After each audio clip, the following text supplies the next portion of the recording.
Tara, magmaritesan na muna tayo habang tayo'y maglalakbay sa kung saan man tayo dadalhin ng tadhana. Charot. Abroad. Maalala ko noon nung mga bata pa kami na may mga kapitbahay kami na galing abroad. O syempre, mag-i-invite yung mga yan na punta kayo sa bahay, magpapakain kami. O tapos pagkatapos magpakain, bibigyan ng mga chocolates mga bata. Syempre tuwang-tuwa kami. Chocolate, sabon, mga damit, ganyan. Kahit hindi kagandahan ng mga damit. O aminin nyo. Kasi noong mga bata pa talaga kami, na-appreciate ko talaga yung mga nagbibigay ng mga ganyan na gift. Kahit simpleng gift lang talagang tuwang-tuwa na ako noon. O, diba? Tapos may free food pa. San ka pa? Ang definition kasi sa akin ng salitang mayaman noong bata pa ako is pag may mga kapamilya kang nasa abroad, kasi nakikita mo yung mga kapamilya nila na may mga bagong damit, may magagandang sapatos, may mga trolley bags yung mga anak, ganyan, di ba? Although nung mga bata pa kami, ako talaga hindi ako nagde-demand sa mga magulang ko na, Mama, gusto ko din ng ganito. Papa, pabilhan mo naman ako ng ganito, ganyan. Parang kung ano lang yung meron, kung ano lang yung kaya nilang i-provide sa amin noon na magkakapatid, ayos na, masaya na kami noon. Basta kumakain kami ng 3 times a day, ganyan.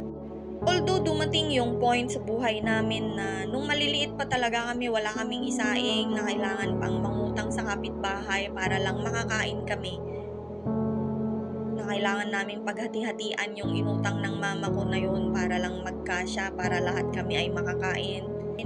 Yung kontento na lang kami sa kung ano man yung baon namin na ibibigay ng mama at papa namin pagpasok sa school, ganyan. Pero at the end of the day, masaya pa rin ang buhay, di ba? Kahit walang-wala kami, basta kompleto ang pamilya. Napakagaan ng buhay noon. Bilang panganay sa magkakapatid, nangarap talaga akong makapagtapos sa pag-aaral. Never kong naisip na mag-abroad, sa totoo lang.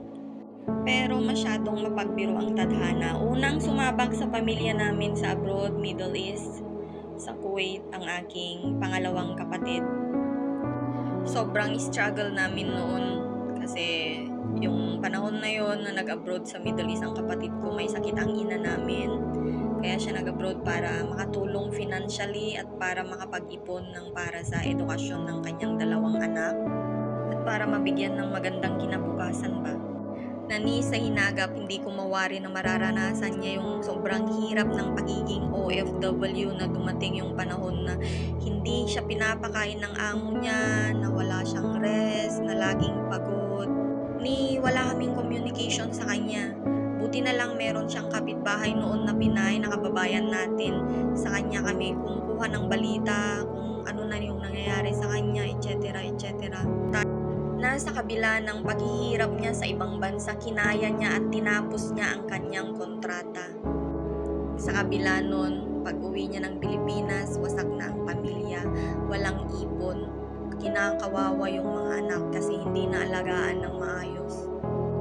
Hindi alam kung paano magsimula muli sa buhay na pinangarap niyang maging maayos sana at masaya at masagana. May kanya-kanya tayong kwento kung paano tayo sinubok ng tadhana, kung paano natin nakayanan ang lahat ng mga problemang pinagdaanan natin sa buhay sa kung anumang paraan. Sumunod na sumabak dito sa abroad ay ako. 2016 December. Ako'y sumubok na maging OFW sa bansang Malaysia. Sa sobrang hirap ng buhay financially, gusto kong makatulong sa papa ko kasi meron kaming estudyante na kailangang patapusin sa pag-aaral. Unang sabak ko pa lang bilang OFW dito sa Malaysia, sobrang hirap na ako. Unang buwan, doon ko na nakita yung totoong kulay ng mga amo ko, na hindi talaga mabuti yung kanilang pag-uugali.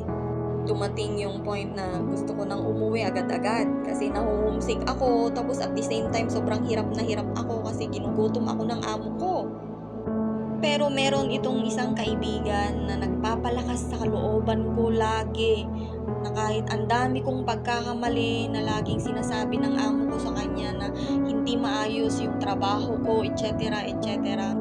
Ipinagbawal na rin sa akin noon ang cellphone, kaya ang ginagawa ko noon, nangihiram ako sa kaibigan ko, or di kaya bumili na ako ng cellphone ko para may magagamit akong makipag-communicate sa